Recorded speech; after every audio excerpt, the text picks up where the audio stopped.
The one position of the Shrek. I haven't seen it work too often, but apparently Archon know what they want to do.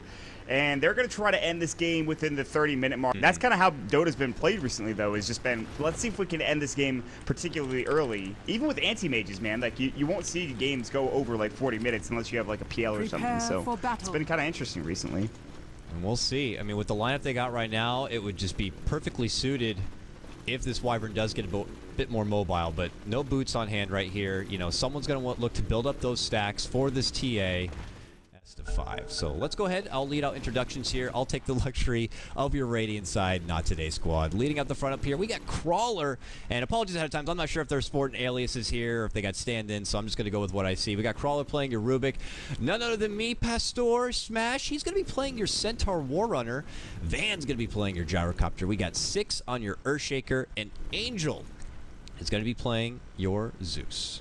On the other side, we have Archon, MSS, Mojo, Storm, Stout, the Legend playing the Speedbreaker in that offlane. Looks like solo for now. We'll see if they decide to change it up. Ush, the Goat Man playing the Leshrac. Korok, of course, the Templar Assassin with the new beautiful Immortals. The Inscribed Focal Resonance. He will be on the Templar Assassin. Then up into the top lane, we have Fogged playing the Shadow Demon. And to round it out, it will be Chad or Bleak on the Winter Wyvern leading up the way.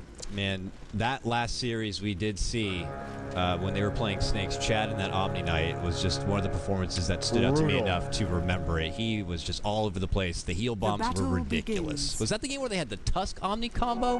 Yeah, they did. That was just crazy. And they made it work beautifully here. These guys have been grinding. Now, I'm not trying to sound biased because I, obviously just seem to know a bit more information for Archon. I do have a couple of them on my friends list, and I can never even get in a game with them because, they are grinding scrims all the time. Every time I check them on my list, it's playing a game.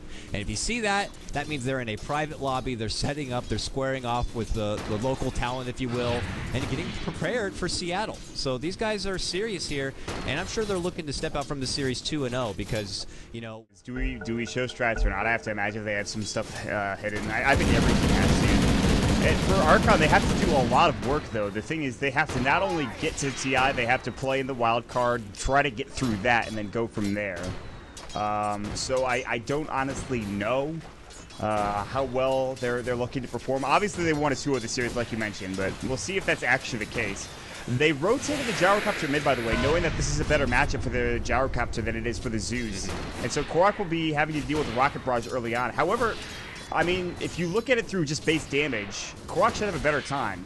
He can harass VaNn heavily. Yeah. VaNn does have some decent base damage. He even went for an early Wraith ban, but still, this matchup should be good. It's not taking too much Rocket Barrage damage, which he's doing currently. Just taking it right to the face. So, there is a Fisher maybe coming out from 6. He actually jukes the animation and max up. Oh, man. Yeah, this is going to be okay, the Fisher does connect this time. Korok pretty beaten here. Only one share tango, which is currently on cooldown. So he's got to play it back. This is not the matchup they actually planned out on paper. And a beautiful audible call from Not Today to change these lanes in this sense. So Gyrocopter is going to have a good, smooth start here. We check out bottom lane. MSS gets the early punishment. An immediate telekinesis comes up from your Rubik, puts him in his place, trying to make him chew through that regen right away. Smash is happy to go toe-to-toe with the Spearbreaker in lane. He's going to get the creep wave in his favor, thanks to Crawler working with the pull-through. He actually do the complete pull-through here, it looks like. And it's ended up being a single pull, which could be a bit of a problem unless they're planning on pushing this lane early. That's not the ideal pull you want to be going for, so it looks like they'll recover with the best they got. MSS is already actually stopping over and being like, what the hell do you think you're doing over here? You're trying to mess my wave? That's the other thing, Mod, is MSS on the Spearbreaker, I'm curious if he's going to get proactive early or if he's just going to have to reside to this offlane position until he gets more levels. Yeah, MSSC could roam out early, and the problem is they have really good vision. Like, there's a thwart here, so if he charges from lane, it's going to be a problem. He pretty much has to charge from back towards his tier 1 or even further back, maybe from home as well. He can't charge through top or to top because there's this ward here on the high ground on the upper side of the river. So I don't think he'll be too proactive early on. He'll just try to get some experience, get some levels, get some last hits. He's doing a pretty good job. He's more or less hits than the Zeus does in that offlane. He's getting zoned out heavily.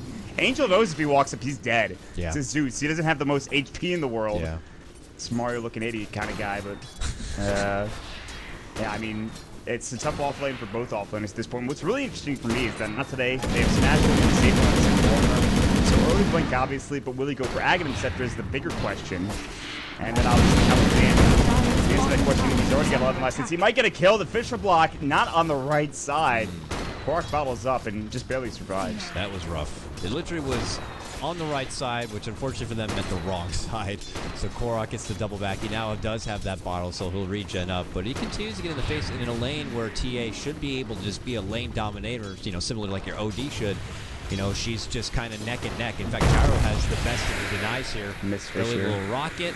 Yeah, Fisher not connecting. 6, you know, maybe it's some jitters here in this game, but it's been a little off for his Fisher play so far.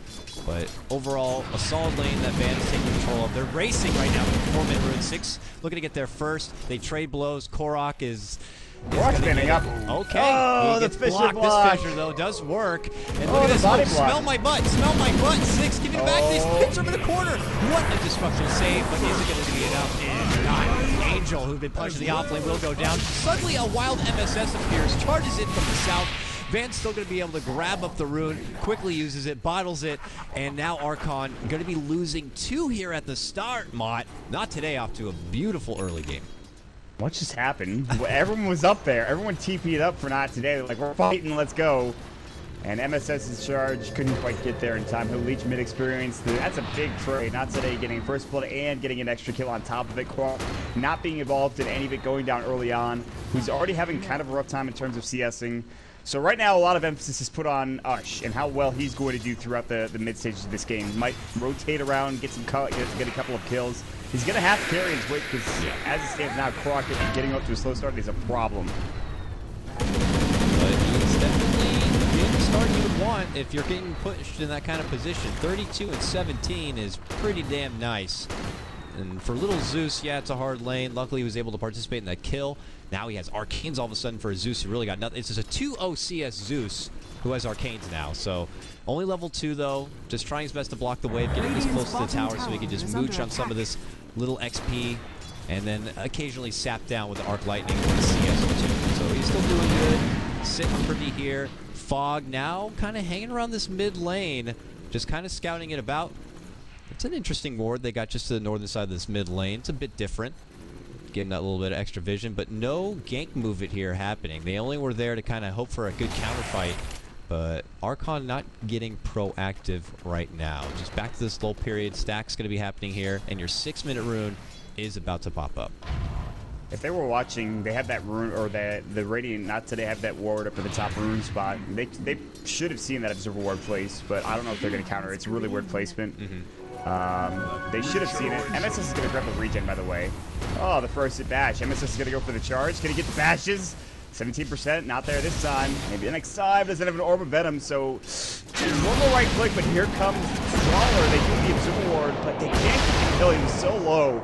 MSS, if he had one bash, he would have gotten that kill. More heroes chasing after him. Smash was looking to jump in, but couldn't quite find it. And MSS will have to back away. On the other side, while you were bringing the coverage of that rune, I also was skipping between the other side because that's where Angel actually got caught out trying to grab that rune himself.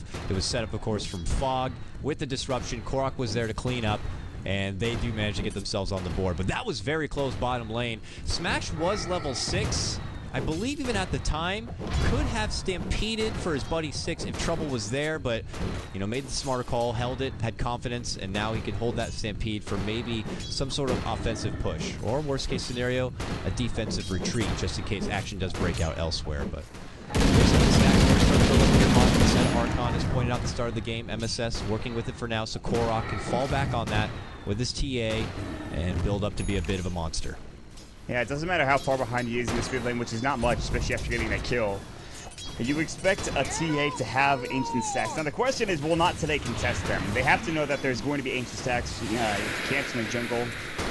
Will they get aggressive? They have a very good early lineup here, especially if they get this early blink dagger for Smash. And he's going to have it very soon, assuming that's what he goes for, which is not a bold assumption, but we'll see, man. I don't know. This is going to be, it's going to start breaking out here pretty soon. You know, 10 minutes into the game, and people are going to start fighting. Body's going to fall. We'll see what happens.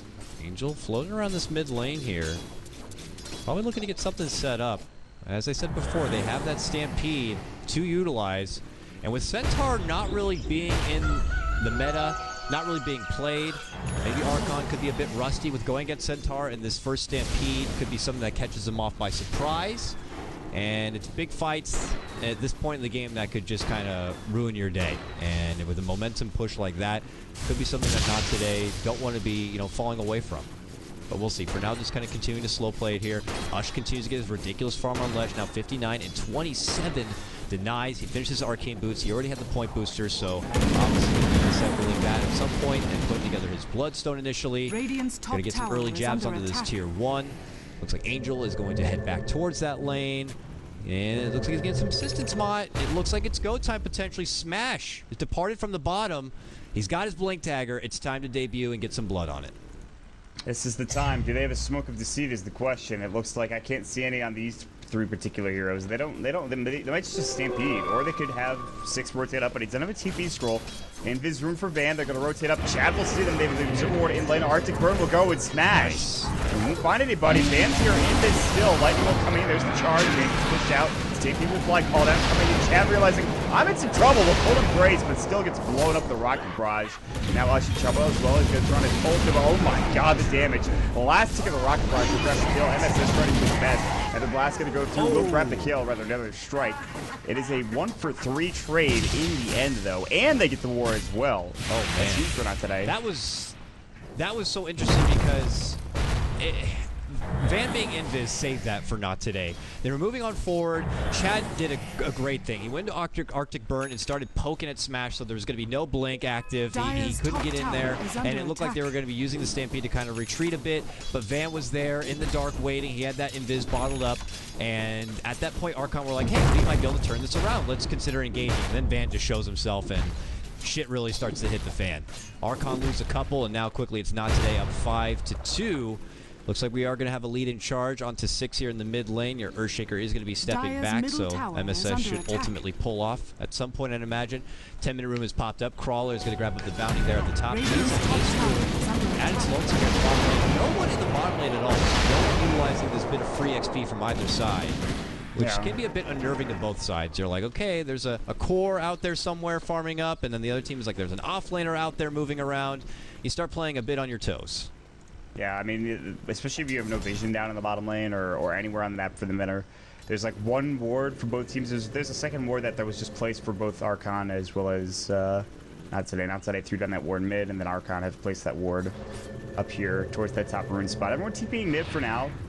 There's only one ancient stack, by the way, but it's something that was already pinged out by NoT today, and they looked like they were heading over there. 6 will throw up the Observer Ward, so now they have vision of the ancient stack, but it's not very big. MS will probably try to stack again here at the 12-minute mark. Instead, they will see 6, but they won't charge onto him. They don't have any real backup. Korok was trying to get over there.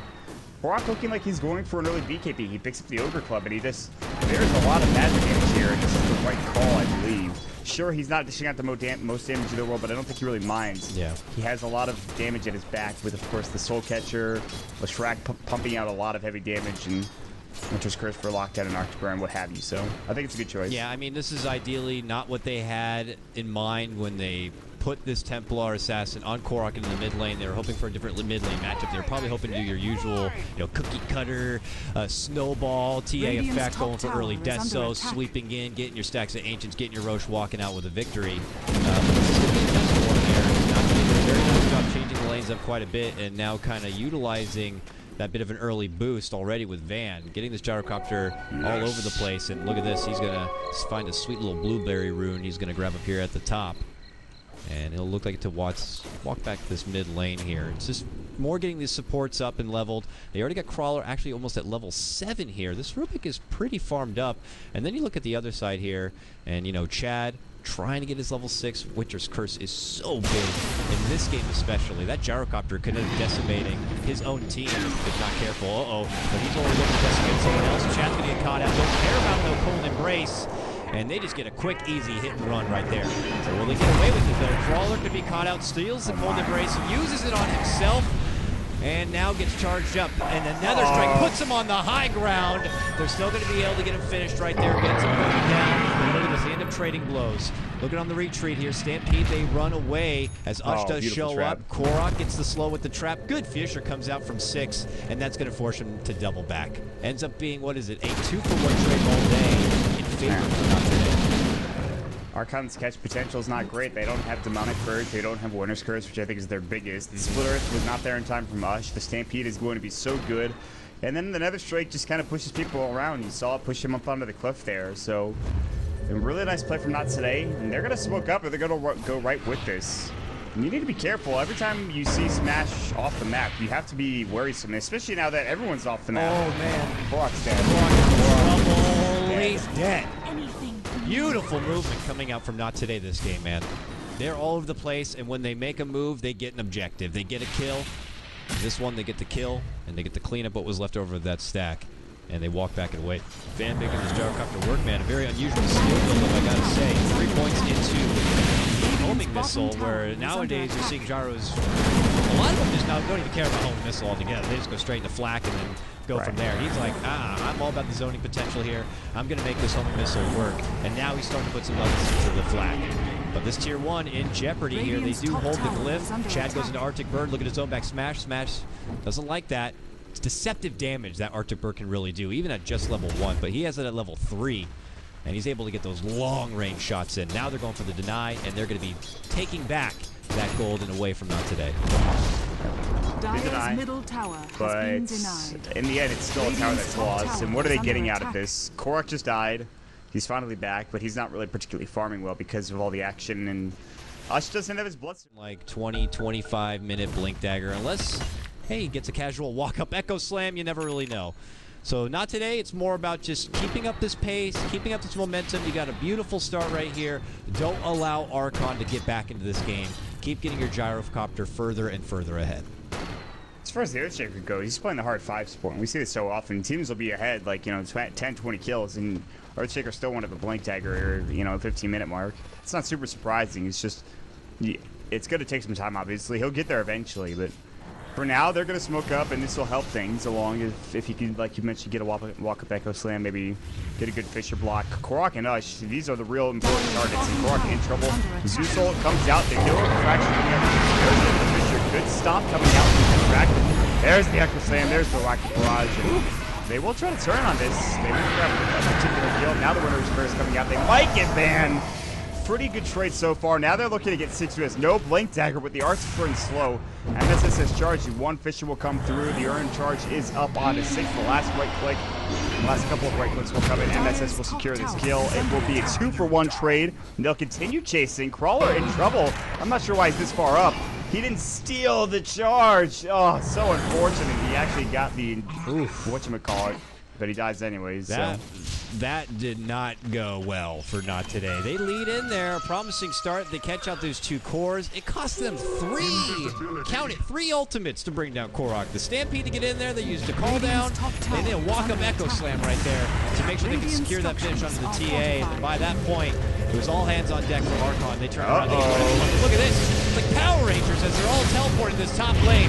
Ush gets caught out with a stolen stun, and he's trying to make it away, but he is locked in place. Golden Brace, though, keeping alive, will be taken down eventually from the call down. They're charging out MSS on one side of the map right now. He doesn't have an urn charge. Run. He has no urn. Ooh, sidestep here, trying to break their ankles, but really there's just too many. Rocket Barrage come out, charge. Not going to be making it away. He gets taken down, and it is a double kill for VaNn on the Gyrocopter. So they had a bit of a blemish there in the last skirmish up there at the top right-hand side, but they do manage to recover a bit with this little breakout, getting VaNn those 2 kills. Smash having an invis rune pretty important, but just it was the massive irritations and Archon not wanting to leave that tower to be denied. Unfortunately, they don't back in, they don't retreat in time, and they lose a couple of heroes because of it. Obviously, the most important one being Ush. He had 11 Bloodstone charges before they lost that fight top lane near that 2-1 tower. Now he has 7. Luckily, Archon will make the play to go towards Roshan. They'll get an Aegis for Korok now, who... Is he at his BKB yet? No. Ush grabs an Ogre Club as well. Alright, we're getting there. We're getting towards those BKBs for Archon. For NoT today, however, are they getting much more farm is the question. VaNn dying a couple of times is a big problem. He does have his Yasha. This is going to be the person that carries the game. Smash won't do much later on down the road. He's not a big right clicker. It's going to come down to VaNn and how much farm he's getting. And he does have some good farm. So 17, 18 minutes now. Archon are starting to group together. They're getting more confident. They're looking for a 2-1 tower bottom. How confident will they play, and will they be able to win a team fight down bottom is the real question. Well, they have Winter's Curse ready to go, so they keep Chad very far back along with Fog, just in case defensive destruction is necessary. And it could be on Ush. He gets cold, braced here, but he still goes down again. Gets caught out, sets him an easy call down. Smashing out before the boy, looking to retreat, gets bumped back and taken down. Nice Echo walking from 6, but gets Winter Cursed immediately. Eats a lot of damage on the retreat. Fog lays out defensive destruction. This rock not going to be enough. Another double kill. A triple and Ultra VaNn cleaning up the mess on this bottom lane. This Gyrocopter. Oh my goodness, a 4-for-1 trade mod. Why did they fight that? They clearly didn't have enough damage. I mean, that's just the question. Not today, they're just too strong. Until Archon get BKBs on a majority of their heroes, this is not going to go in their favor. And Not Today are bringing the pain. VaNn with, of course, the huge ultra kill coming out. A lot of that damage coming from... He used all of his mana, by the way. He used his call down. He used as many rocket barrages as he possibly could. He got off, I think, 1 flat cannon. I don't think he got off 2. His right-click damage is clearly enough already, not to mention all the magic damage that he has. And Archon are in a position now where they're in some trouble. They have some okay mid to late game potential, but they really need to get these done before they think about fighting. And I'm not sure why they made that decision to go bottom together. They obviously didn't have vision of when the team's rotating in with Not Today, but that was a strange play if I've ever seen one. It felt like they really wanted to utilize that Aegis while they had it, so it was time for them to pressure these lanes, but it was just very awkward. I did misspeak. It wasn't a 4-for-1. It was a full 5-man team wipe. It's just, it seemed like 2 fights now where Ush is kind of caught out in front. They try to save him, but there's no saving him. He's still getting brought down. The rocket barrage continues to do too much, even through a cold embrace. Plus, with the call down, it's just not enough. It could be the fact that, it's still just a level 1 cold embrace, but Ush is getting taken out quick in these fights when you want a Leshrac to be a part of them. Leshrac, like a Bristleback, like a Necrophos. These heroes thrive on long-winded fights because they do more and more damage the longer it goes. And when you kind of nip that in the butt right away and take them out of the picture before the fight really begins, you're going to lead in with a huge advantage and not have been doing that now, fight after fight. On the flip side, though, on the alternative, is that if Ush were to have a BKB, all of that damage is mitigated. Yep. They only have the right click with Gyrocopter to really deal any damage. And then what do? Then the fight is long-winded. Then Ush is pumping out Pulse Nova after Pulse Nova. Then he's pumping out Edict and Lightning Storm after Lightning Storm. And the same could be said for Korok as well. You want to bring him down these refraction charges. You don't want him to let him use all those refraction charges. If Archon were to sit back and wait and farm up their BKBs while they had the Aegis, they'd be fine. There's a call down coming mid. VaNn actually might be in trouble. How far are they willing to dive? He has an Invis rune. Not that far, though. They're going to back away together for Archon. They will make it out. A couple of TP rotations here. Comes 6. Korok in trouble. Fisher is going to go. We'll block him, but nobody's going to come up and help out, so he will make it away. But this is what I'm talking about. Sit back, farm up your BKB if you're Archon. You had the Aegis to work with. You had some time, and then go from there. But now they kind of have to play and play scared, play pressure. But Little Fog on the way out. This is going to be an easy pick of the support. And of all the people to get it, it's VaNn again, man. This Gyrocopter can continue to hand these little bits of freebies so much on his way now. It's up at the top of that net worth, no surprise, at about 11K, sporting that helm of the Dominate, my God. S and Y, and 1,000 gold. Smashes Diamond Scepter. It's frightening. My. That is, how much damage reduction? 60% damage reduction for, what, 4 seconds? Something like that? Oh, man. It's just ridiculous. Not to mention the free reign over anything you want. Trees, cliffs. They're going to, laugh at Leshrac's, damage. There's a nice tickle pony, It's going to be crazy. It is only 4 seconds.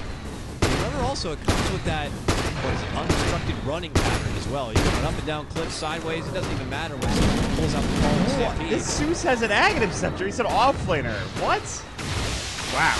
All right. So Not Today apparently have an offshore account we don't really know about that they're tapping into here, pulling in those Peruvian finances or something. They're just getting it all ready to go here. I mean, then again, you look at the score, Mott, 17-7. Network shows them at only about a 3 to 4K advantage. Now, remember, hold that thought, they're making it go. Korok is going to get lifted. They're going to make the jump off the crawler here, leading from SSS. They're even dishing out Smash. Smash Dug, they caught too much into it here. Looks to retreat. Echo walking from 6. A big connection. No one going down quite yet. Angel could be first from the hands of Korok. No.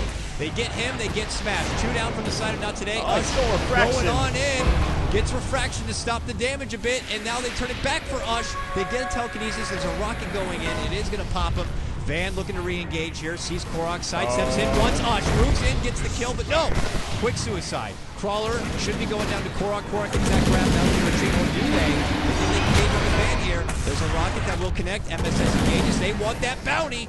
Can they get VaNn? He's so fast. He's got an SNY. He's the fastest man alive. Usain Bolt, get the hell out of here. He pops his phase boots, turns the corner, looking to